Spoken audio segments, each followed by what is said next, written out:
사무엘하 6장 1절 이하의 사건은 두 번째 시간이 되겠습니다. 지난번에 전했던 이 말씀을 정리를 하겠습니다. 다윗이 왕이 되었습니다. 다윗은 왕이 되자마자 가장 먼저 찾았던 것이 하나님 법궤를 찾게 됩니다. 성경 말씀에는 법궤라고 말하고 전국의 언약궤, 하나님의 궤 이렇게 부릅니다. 그런데 이 법궤를 이 사람이 자신이 살고 있는 다윗성으로 옮기기 위해서 성경 말씀을 보게 되면 사무엘하 6장 1절에는 3만 명이라는 병력을 동원을 합니다. 이 3만 명 국민들을 동원을 해서 하나님 궤를 옮겨가기 시작합니다. 사무엘하 6장 2절 말씀을 보게 되면 다윗이 자신의 성 다윗성으로 하나님의 궤라고 말씀합니다. 하나님 궤를 옮기기 위해서 옮겨가는데 이 궤 안에는 한 가지밖에 없습니다. 솔로몬 시대까지 있었던 이 궤 속에는 열왕기상 8장 9절 말씀에 보게 되면 궤 안에는 두 돌판 외에 아무것도 없으니 모세가 호렙에서 넣은 것이었더라 이렇게 기록하고 있습니다. 솔로몬은 역사적으로 보게 되면 약 BC 1000년경의 사람입니다. 그런데 모세란 사람이 솔로몬 시대로부터 약 500년 전에 하나님께 시내산 꼭대기에서 40주야 하나님께서 불러 올리시고 물도 마시지 아니하고 떡도 먹지 아니하고 잠도 재우지 아니하시고 80일간 말씀을 주시면서 이 돌판을 주시게 됩니다. 이 말씀에 보게 되면 성경 말씀은 이렇게 기록합니다. 성경 말씀에 보게 되면 다음과 같은 말씀이 기록되어 있습니다.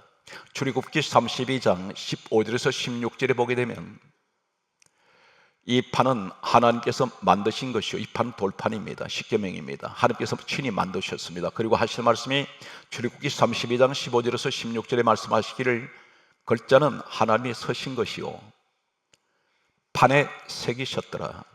돌에다가 글을 파서 새기셨다는 것입니다. 지워지지가 않습니다. 열왕기상 8장 9절에 솔로몬 시대까지 궤 안에는 두 돌파만 있었습니다.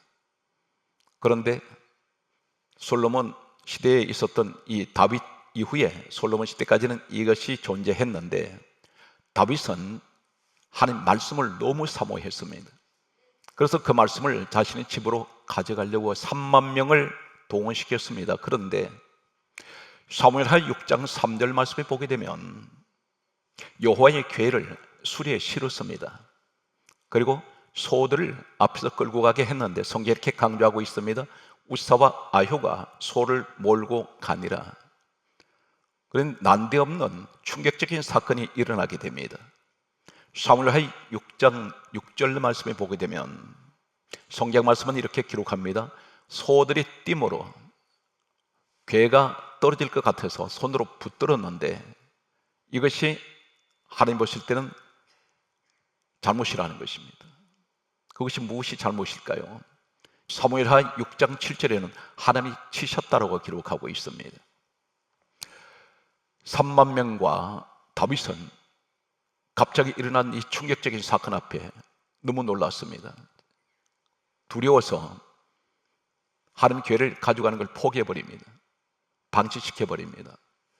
하나님 궤가 있는 말씀이 있는 곳에 그들은 가까이 오지 않습니다. 그런데 이때 3만 명 가운데 한 사람이 하나님 궤를 집으로 가져갑니다. 놀라운 사람입니다. 이 사람이 누구일까요?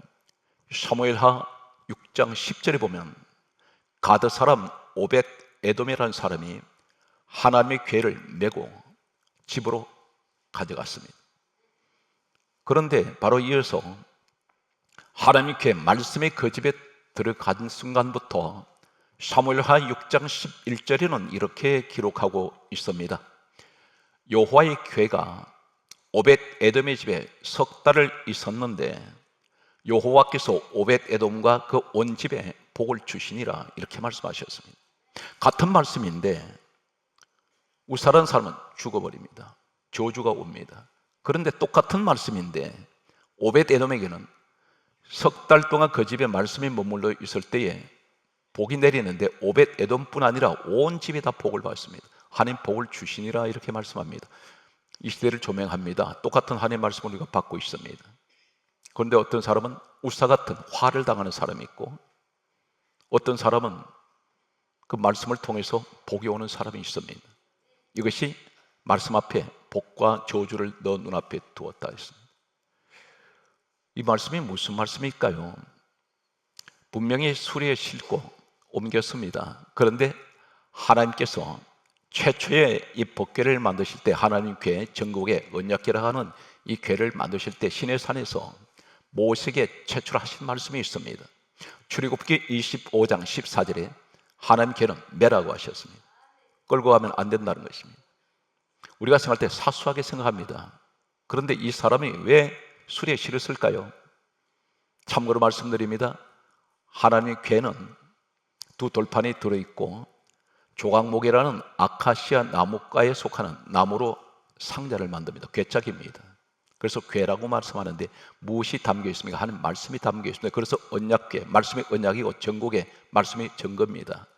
그런데 하나님의 궤라 있습니다. 여기서는 이 말씀이 있는 곳에 요한복음 1장 1절에 말씀은 하나님이시고 성경 말씀은 요한복음 1장 14절에 우리 예수님이 어디 계십니까? 말씀이 육신이 되어 거하시는 것이 바로 우리 예수님이신데 원래 말씀으로 계셨습니다. 사도행전 10장 44절에는 성령은 어디 계십니까? 오늘날 이 시대가 성령 시대로 말하면서 성령을 받기 원합니다. 그런데 그대는 말씀을 멀리하지 않습니까? 성령 임하지 않습니다. 사도행전 10장 44절에 성령께서는 말씀 듣는 사람에게 임하십니다. 성부, 성자, 성령 삼위 하나님은 항상 말씀 가운데 계셨습니다. 이 언약궤 안에는 돌판이 있는데 말씀이 있는데 하나님이 임재를 말씀합니다. 그런데 이 우사가 왜 수레에 궤를 싣고 가다가 소갓김으로 궤가 떨어질 것 같아서 붙들었는데 하나님이 치시느냐면 진노하신 이유는 하나님 궤는 끌고 가면 안 됩니다. 그것도 짐승에게 실어서 끌고 갑니다. 이것이 뭐냐면 왜 끌고 갑니까? 이 하나님 궤는 조각목이란 아카시아 나무가로 만든 이 상자에다가 두 돌판을 놓고 거기에 안팎으로 금으로 싸게 되어 있습니다. 완전히 하나의 금덩어리입니다. 그 위에는 속죄소라는 두 천사가 날개를 펴고 있는 그런 금으로 만든 형상이 있습니다. 여기에 피를 얹어놓고 죄를 사해 주시는 속죄하는 것이 바로 속죄소라고 그러는 이 언약궤입니다. 그런데 한 사람이 가져갈 수가 없습니다. 대단히 무겁습니다. 최소한 4명이 채를 꿰는 이 채를 메고 가야 합니다. 여기는 사막지대입니다. 모래사막입니다. 먼 길을 갈 때 그들은 대단히 힘들게 이 법궤를 옮길 수가 있습니다. 그들은 어쩌면 쉽게 가려고 자신이 매야 할 것을 소에게 끌고 가게 했습니다. 우리 모습 아닙니까? 지금까지 신앙생활을 내 편한 대로 살았습니다. 내 편한 대로 신앙생활을 했습니다. 기도하고 싶으면 하는 것이고 예배도 내 사정 따라서 예배가 액세서리 같이 됐단 말입니다. 예배를 생명처럼 여기지 않습니다. 어떤 일에서 나는 주일 예배는 반드시 지켜야 된다는 이런 생각을 가진 사람 많지가 않습니다. 전부 내 편리한 대로 합니다. 마치 법궤를 메고 가라 했는데 끌고 갑니다. 그런데 오벳에돔은 성경 말씀에 사무엘하 6장 10절에 맸습니다. 메고 집으로 가져갔습니다. 오늘 이러한 사실 앞에 우리는 지난 날을 돌아봅니다. 왜 하나님 안 됩니까 했더니 안 되는 것이 아니라 너는 내 말대로 하지 않았지 않느냐. 살아온 손으로는 기도하는데 왜 기도가 응답 안 되는지 아십니까? 의심하지 않습니까? 전능하신 하나님을 믿지 못합니다. 왜 그렇습니까? 야고보서 1장 6절에 오직 믿음으로 구하고 조금도 의심하지 말라 했습니다. 의심하는 자는 마치 바람이 밀려 요동하는 바닷물길 같으니 이런 사람은 주께 무엇이 없기를 생각하지 말라. 두 마음을 품어 정함이 없습니다. 기도할 때 하나님 믿습니다 하고 구했는데 돌아서는 순간 다시 염려가 들어옵니다. 기도했는데 믿고 맡겠다 했는데 이것은 다람쥐 채바퀴 돌아가듯이 돌아갑니다. 왜 그렇습니까? 하나님 벌써 너 나 의심하는구나. 나를 전능한 하나님으로 믿고 있다면 네가 기도와 구했으니 이제 내가 해결할 텐데 너는 다시 그 문제를 네가 끌어안고 있는구나. 금식기도 소용없습니다. 작심기도 소용없습니다. 믿음 없는 기도는 시간을 이야기하지 마십시오. 하나님은 믿음의 기도를 원합니다. 그 믿음이 뭡니까? 우리 하나님은 전능하시기 때문에 내가 구하는 것은 반드시 이루어지는 것을 나는 믿으라는 것입니다. 그런데 하나님께서 보실 때 가장 역겨운 사람이 있습니다. 항상 기뻐하고 염려하지 말고 두려워하지 말라고 하셨는데 에베소서 4장 29절에 더러운 말은 너희 입 밖에도 내지 말라. 덕을 세우는 선한 말을 하여 듣는 자들에게 은혜를 끼치라 하셨는데 어떻게 해서 너는 입에서 나오는 소리마다 전부 더러운 소리만 하고 있느냐? 봉사하면서 남 비방합니다. 헐떴습니다. 세상말로 자기 주제를 모르고 분수를 모르는 사람들입니다. 하나님 보실 때 너가 더 죄가 더 많다. 너가 더 비판을 받아야 될 사람인데 너가 누구를 비판하고 있느냐는 것입니다. 우린 다 죄인들입니다. 예수 그리스도 말미암아 우린 구원을 받았습니다. 그러므로 신앙생활에서 우린 지난날을 돌아봤더니 내 입에 기도할 때는 거룩한 척하는데 평소에는 그렇게 더러울 수가 없다는 것입니다.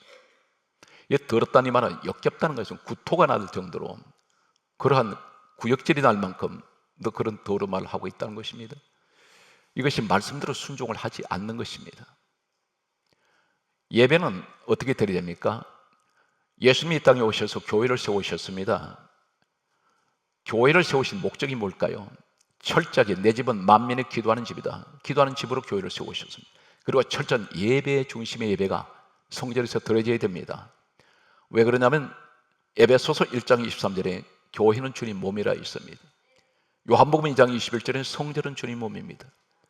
하나님께서 우리 예수님이 이 땅에 오셔서 빌립보서 2장 6절에 근본 하나님 본체 되시는 예수님께서 교회를 세우신 목적은 너는 반드시 어떤 일이 있어도 교회에 나와서 예배 드리라는 것입니다. 성령 받았던 120명, 예수님 떠나시고 성령이 임했을 때 120명은 어떻게 했습니까?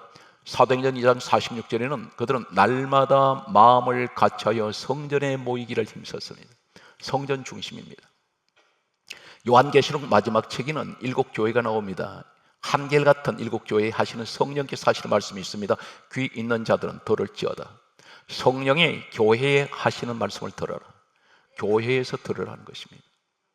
이 시대는 내 마음대로 예배를 드립니다. 충분히 교회를 나올 수 있는데도 불구하고 불가피한 경우가 아닌데, 그런데 그분이 어느 곳이든 예배를 드린다 해서 다른 사람들이 손해볼 일 없습니다. 그런데 본인하고 하는 관계는 어떻습니까? 너는 나를 그렇게 무시하느냐? 예배는 신정과 진정으로 드려야 되는데 흩어진 마음에서 그런 자세로서 예배를 드리고 성전에 나오는 예배, 이것이 진정한 예배인 것을 믿으시기 바랍니다. 오늘 성경 말씀을 계속해서 소개합니다. 이 사람은 어떤 축복받았을까요? 시간 관계상 몇 가지만 성경에 기록된 대로 소개합니다. 역대상 15장 16절의 말씀을 보게 되면 이 오벳에돔은 레위인입니다. 레위인인데 성경 말씀은 역대상 15장 18절 말씀 보게 되면 성경 말씀은 이렇게 기록합니다. 그의 직분은 문지기입니다. 성전 문지기 일을 하는 사람입니다. 안내하는 사람입니다. 하찮은 자리라고 할 수 있습니다. 그런데 이 사람은 철저하게 하는 말씀을 지키는 사람이었습니다. 다른 사람은 끌고 가는데 이 사람은 매는 것을 알고 있는 사람이었습니다. 성경 말씀은 계속해서 이렇게 강조하고 있습니다. 역대상 16장 38절에 보게 되면 이 사람은 집안의 복을 얼마나 많이 받았는지 형제가 68명으로 기록되어 있습니다.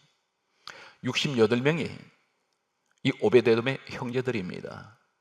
그에게는 많은 자손의 복을 받게 되는데 성경 말씀은 이렇게 기록하고 있습니다. 역대상 26장 4절에서 5절에 보게 되면 그에게는 아들이 8명을 두었습니다. 8명 아들을 두었는데 성경이 이렇게 강조합니다.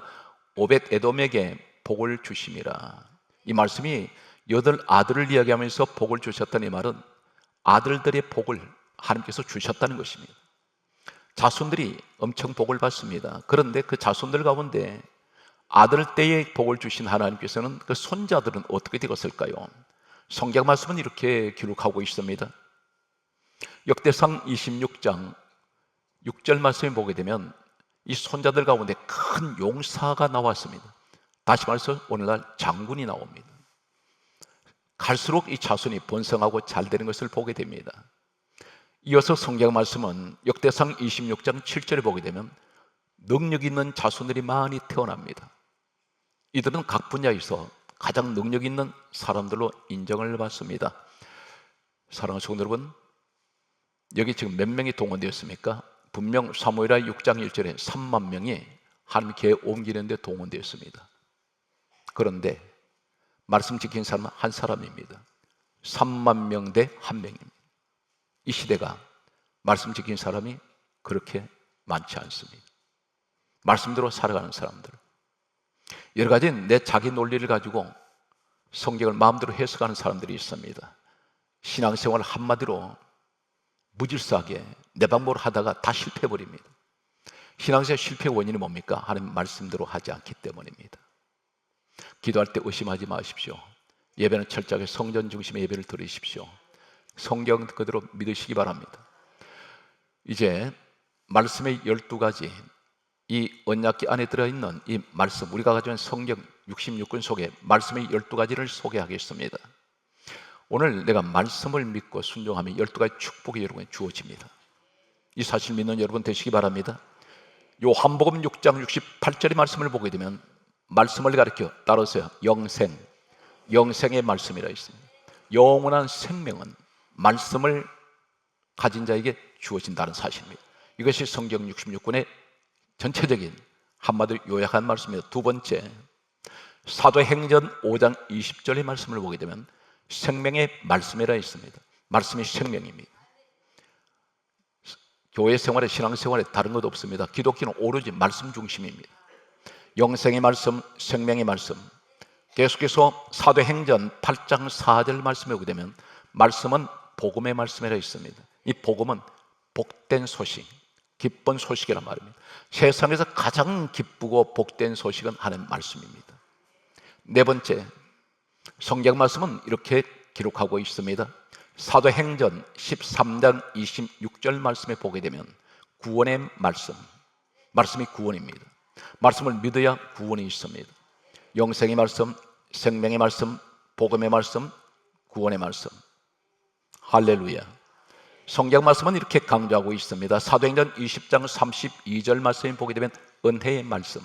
여러분, 은혜 받았다고 할 때 그 말 할 때는 성경 말씀을 통해서 은혜 받으시기 바랍니다.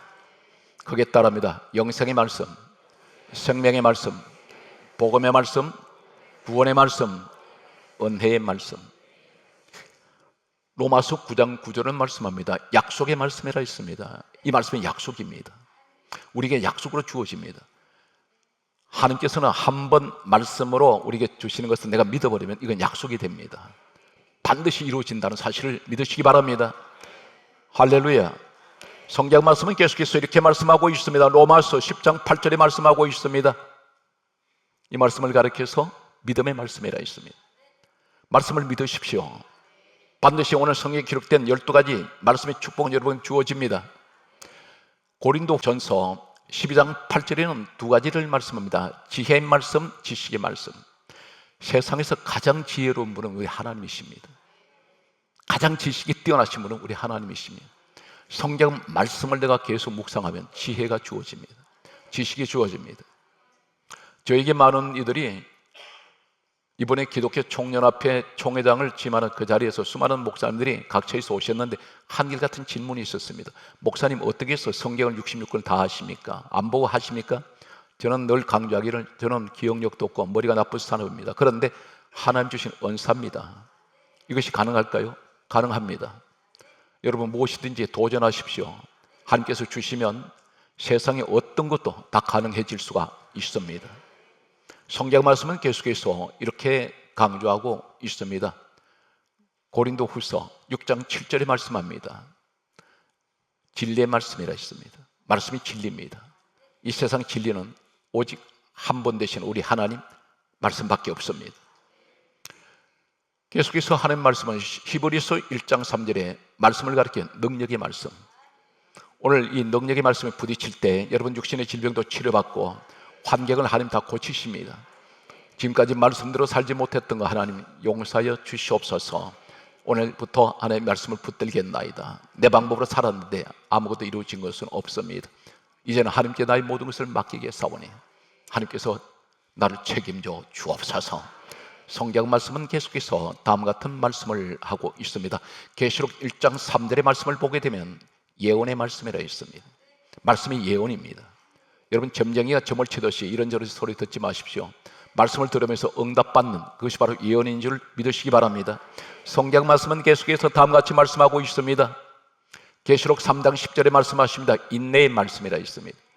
말씀을 응답이 올 때까지 인내하십시오. 반드시 그 말씀은 이루어집니다. 때가 되면 반드시 하나님 이루신다고 약속을 하고 있습니다. 그러므로 우리가 모든 세계가 어떻게 지어졌습니까? 성경은 한마디로 말씀합니다. 히브리서 11장 3절에 모든 세계는 하나님 말씀으로 지어졌다 있습니다. 이 사실 그대로 믿으시기 바랍니다. 성경 말씀을 보게 되면 사단 마귀가 모든 사람에게 노리는 것이 하나 있습니다. 다른 것을 노리지 않습니다. 마귀가 노리는 것을 정확하게 기억하십시오. 이거 뺏겨버리면 다 뺏깁니다.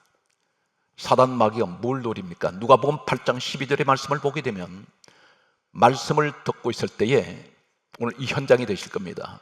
마귀가 가서 믿어 구원을 얻지 못하게 하려고 말씀을 그 마음에서 빼앗는 것이요.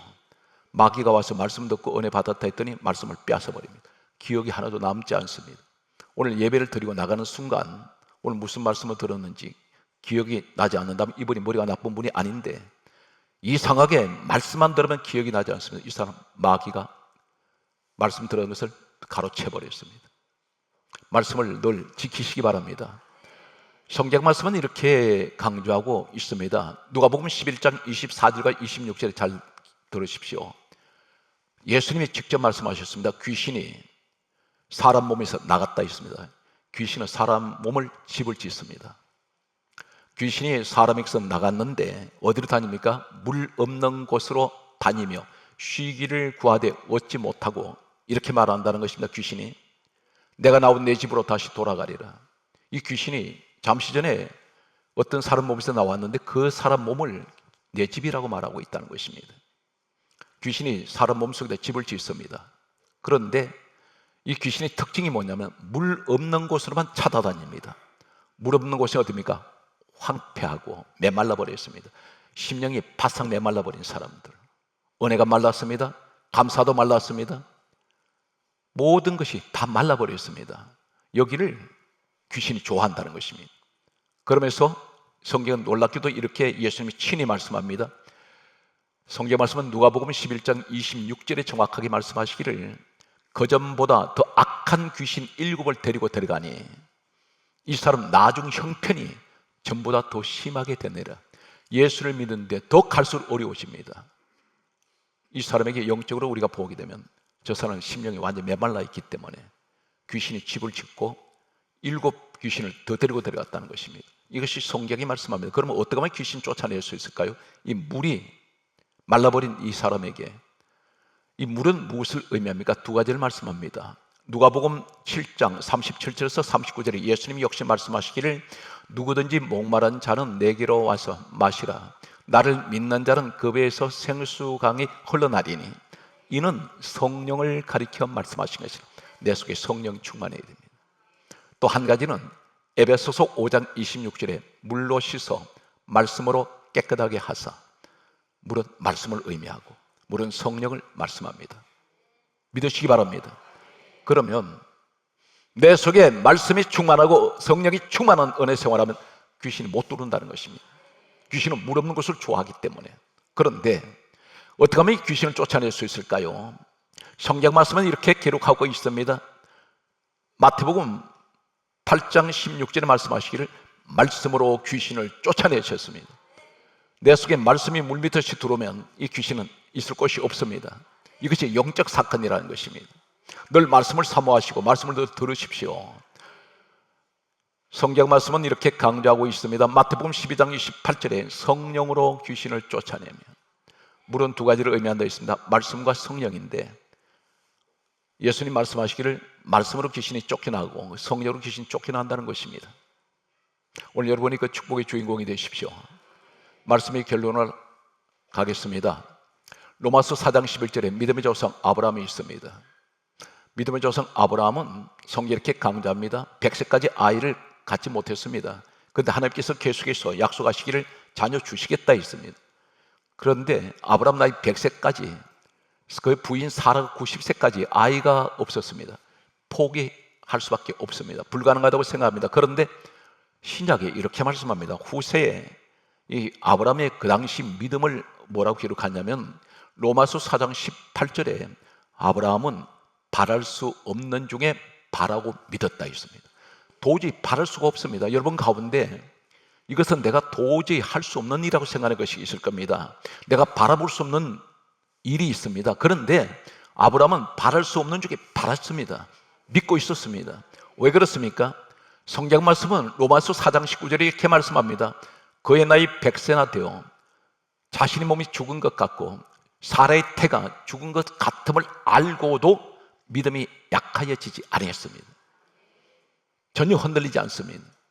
그러면서 계속 기도하는 것은, 기대하고 있는 그 믿음은 어떤 것입니까?